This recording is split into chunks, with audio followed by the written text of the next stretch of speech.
भारत का सबसे बेहतरीन रेजिडेंशियल स्कूल, जहां पे बुक्स, खाना, पढ़ाई और रहना सब कुछ फ्री है। सिर्फ एक एंट्रेंस एग्जाम को पास करके आप वहां पे एंट्री ले सकते हैं, अपने बच्चे का एडमिशन करवा सकते हैं। लेकिन काफी सारे ऐसे पेरेंट्स होते हैं जो छोटी छोटी गलतियों के कारण अपने बच्चे के का जो फॉर्म होता है उसको रिजेक्ट करवा लेते हैं। मैं आज बात कर रहा हूं नवोदय विद्यालय स्कूल्स की, एनवीएस जिसको कहते हैं नवोदय विद्यालय समिति। जी हाँ दोस्तों, नवोदय विद्यालय स्कूल्स बहुत ही बेहतरीन स्कूलों में से माने जाते हैं, जिनमें सब कुछ फ्री होता है बच्चे के लिए। बस शर्त यह है कि बच्चा 5th क्लास में हो और उसके बाद एक एंट्रेंस एग्जाम होता है, एंट्रेंस एग्जाम में अच्छा रैंक लेके आए और काउंसलिंग में उसका सिलेक्शन होना चाहिए। उसके लिए वो तैयारी करनी उसको चाहिए। ठीक है, आज मैं आपको यही बताने वाला हूं। वैसे आपको पता होगा कि नवोदय विद्यालय के फॉर्म निकल चुके हैं। आज आपको मैं बताऊंगा कि कब तक फॉर्म भरे जाएंगे, कब लास्ट डेट है और भाई एग्जाम डेट कब की है, कैसे आपको तैयारी करनी है और किन किन डॉक्यूमेंट्स की जरूरत पड़ेगी आपको, जो अभी 1 या 2 दिन में आपको तैयार कर लेने हैं। ठीक है, तो चलिए हम आपको बिल्कुल वेबसाइट पे लेके चलते हैं नवोदय विद्यालय की और आपको बताते हैं कि कहां पे इसकी वेबसाइट निकलेगी और कहां से ये होगा। चलो तो अपनी स्क्रीन पे चलते हैं। तो चलिए बेटा हम खोलते हैं वेबसाइट को। ये आपके सामने आप देख रहे हैं, आपका क्रोम ब्राउजर है। ठीक है ना, गूगल पे आके यहां पे आपको सर्च करना है बेटा। सर्च क्या करना है आपको, जवाहर नवोदय विद्यालय सर्च करना है। ठीक है ना, जवाहर नवोदय विद्यालय ऐसे एक जैसे निकल के सामने आ जाएगा आपके गूगल पे, और नीचे जाना है आपको। और कौन सी वेबसाइट है मैं बता देता हूं। यहां पे लिखा हुआ है CBSE आइटम्स .rcil.gov.in। ठीक है ना, नवोदय एडमिशन क्लास 6 ये लिखा हुआ है यहाँ पे। तो इस पे आप क्लिक करोगे तो बेटा क्लिक करते ही आपके सामने ऐसा इंटरफेस आ जाएगा। आप देख पा रहे हो यहाँ पे लिखा हुआ है online application for admission to class 6। ठीक है ना, ऊपर लिखा हुआ है यहाँ पे नवोदय विद्यालय समिति। ठीक है, अब इस पे जाओगे, यहां पे दे रखा है आपके सामने कैंडिडेट कॉर्नर। कैंडिडेट कॉर्नर पे फर्स्ट पे यहां पे क्लिक करो। क्लिक करते ही आपके सामने ये आ जाएगा, देखो यहां पे लिखा हुआ है सब कुछ। अब मैं थोड़ा सा बताता हूं आपको कि भाई कब इसकी लास्ट डेट है, फॉर्म भरने की लास्ट डेट कब है। सबसे पहले ये देखो यहां पे दिया हुआ बेटा, लास्ट डेट टू अप्लाई 31 जुलाई 2026 है। 31/7/2026 को 26 जो है इसकी लास्ट डेट अप्लाई करने की। ओके, और अगर हम एग्जाम डेट देखें तो तीसरे नंबर पे यहाँ पे एग्जाम डेट दिया हुआ है, ये है 28/11/2026, यानी 28 नवंबर 2026 को आपका एग्जाम होने वाला है नवोदय विद्यालय का। ठीक है, तो कुछ यहां पे डिक्लेरेशन दे रखी है जो कि मैंडेटरी एलिजिबिलिटी के रूप में है। वो मैं आपको बताता हूं कि भाई आप इस फॉर्म को भरने लायक हो या नहीं हो, आपकी क्या क्या एलिजिबिलिटी होगी, तब जाके आप इस फॉर्म को भर सकते हो। सबसे पहले तो यहां पे दिया हुआ है, देखो बेटा पॉइंट नंबर 1 क्या दिया हुआ है आपके सामने। ये जो कैंडिडेट है वो पिछले किसी भी वर्ष जो है उसने नवोदय विद्यालय में भाग नहीं लिया है। अगर आपने पहले कभी भी नवोदय विद्यालय का फॉर्म नहीं भरा है, फर्स्ट टाइम आप भर रहे हो, तो ही आप एलिजिबल हो इस फॉर्म को भरने के लिए। अगर आपने पिछले साल भी ये फॉर्म भरा है, एग्जाम दिया है, तो आप यहां पे एलिजिबल नहीं हो, इस टाइम पे आप फॉर्म नहीं भर सकते। तो सबसे पहली इनकी कंडीशन यही है।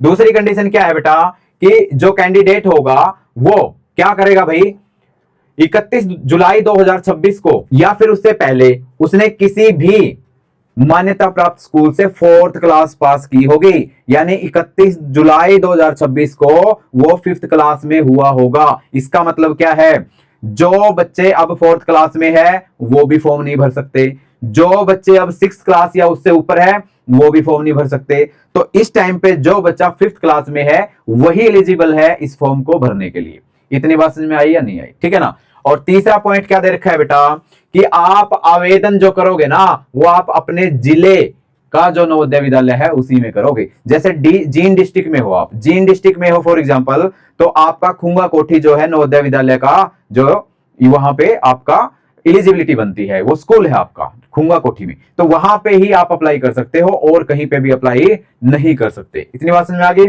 उसके बाद क्या है भाई, अगर आप इंडिया के नागरिक हो, भारतीय नागरिक हो, तो अप्लाई कर सकते हो। ठीक है ना।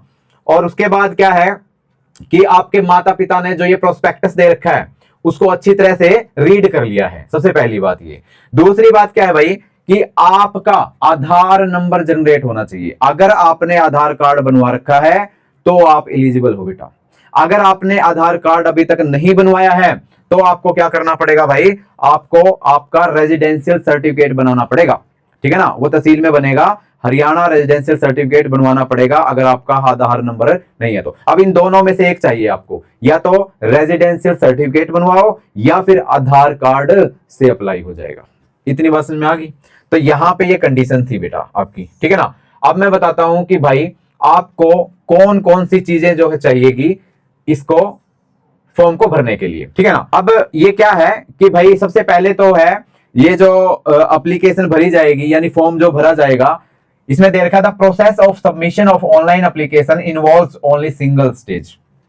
एक सिंगल स्टेज में आपको भरना पड़ेगा। ये नहीं है कि आज कुछ कर दिया कल कुछ कर दिया, ठीक है ना। भरने लग गए तो उसको कंप्लीट करके ही रोकना है। अगर वहां पे बीच में अटक गए तो शुरू से ही भरना पड़ेगा, सिंगल स्टेज में भरा जाएगा। दूसरी बात क्या है, the reservation to be OBC candidates shall be implemented as per the central list. The OBC candidates not included in central list should apply as general candidate. भाई ओबीसी का अगर आपके पास सर्टिफिकेट है, और ओबीसी का सर्टिफिकेट दो level पे बनता है बच्चों, एक तो है स्टेट लेवल का और एक है सेंट्रल लेवल का। स्टेट लेवल का अगर आपके पास सर्टिफिकेट है वो नहीं चलेगा, एक ओबीसी का सर्टिफिकेट आता है सेंट्रल लेवल का। अगर आपने वो सेंट्रल लेवल का बना रखा है ना तो वहां पे आप उस बेस पे अप्लाई कर सकते हो। अगर वो स्टेट लेवल पे अप्लाई करोगे ना तो आप जनरल में काउंट होगे, आप ओबीसी में काउंट नहीं होगे। दूसरी बात ये है आपकी, ठीक है ना। आगे बेटा दे रखा है ये सी पार्ट, इसमें ये क्या कहता है देखो, इसमें ये कहता है कि keep the following scan copies ready before start filling the application in JPG format only.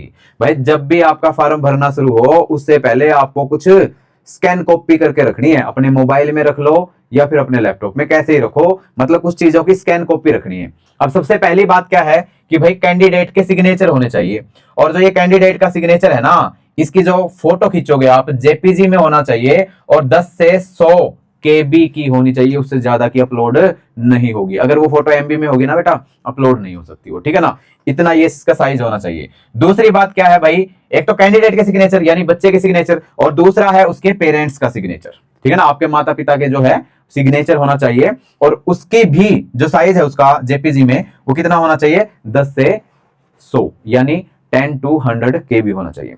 तीसरा क्या है बेटा, कैंडिडेट्स फोटोग्राफ, आपका फोटो पासपोर्ट साइज आपका लेटेस्ट फोटो होना चाहिए बेटा, लेटेस्ट फोटो की कॉपी होनी चाहिए, और उसका साइज भी केबी में होना चाहिए, 10 से 100 केबी, ठीक है ना। उसके बाद है अगर आप आते हो जनरल में तो आपको किसी सर्टिफिकेट की जरूरत नहीं है।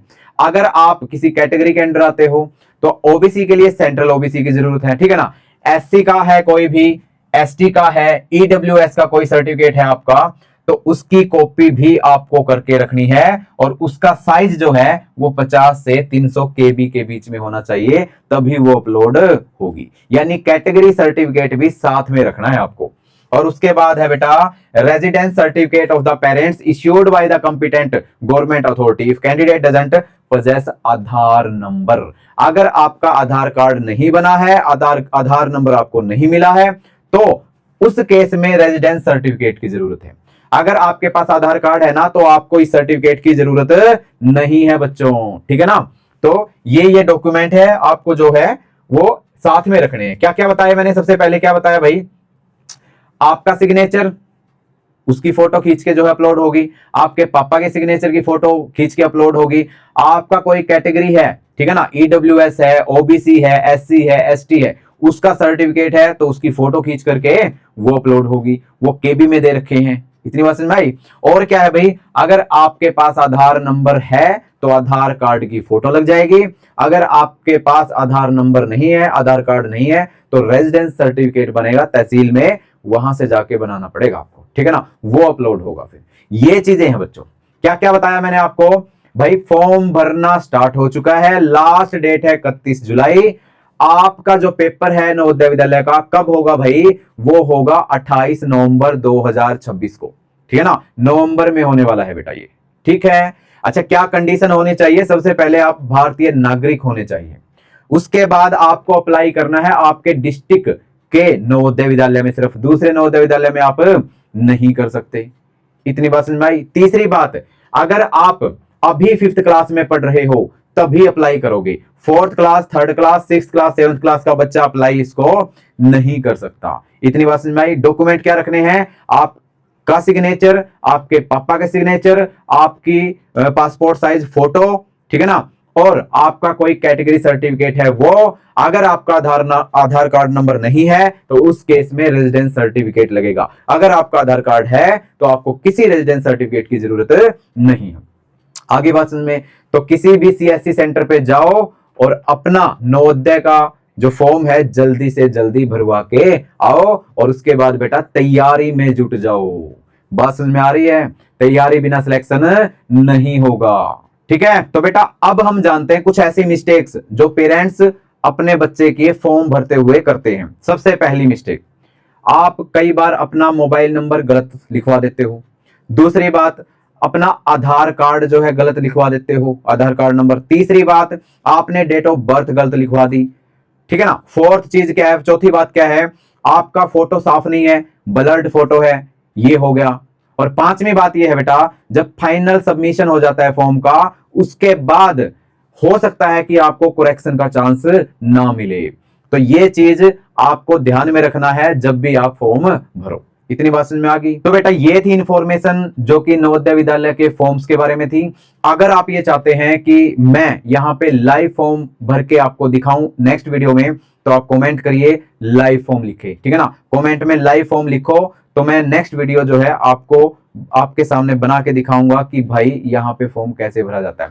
आप अपने मोबाइल से भी अपना फॉर्म भर सकते हो बेटा, घर बैठे ही, ठीक है ना। तो वो कैसे भरेंगे हम नेक्स्ट वीडियो में देखेंगे, लेकिन अगर आप अपने कमेंट में लिखोगे तभी मैं नेक्स्ट वीडियो बनाने वाला हूं, ठीक है ना। और अगर आप जवाहर नवोदय विद्यालय की प्रिपरेशन की एंट्रेंस एग्जाम की तैयारी करना चाहते हैं और फ्री में वीडियो देखना चाहते हैं यूट्यूब पर, तो इस चैनल को सब्सक्राइब कर लो, शारदा गुरुकुल चैनल को, ठीक है ना। और लाइक करो भाई वीडियो को, कमेंट करो भाई अच्छे अच्छे, ठीक है ना, और शेयर जरूर करो भाई इस इंफॉर्मेशन को, ठीक है ना। तो अगली वीडियो में फिर मिलते हैं। मेरा नाम है engineer Govind Atri. Thank you, धन्यवाद, जय हिंद, जय भारत, वंदे मातरम।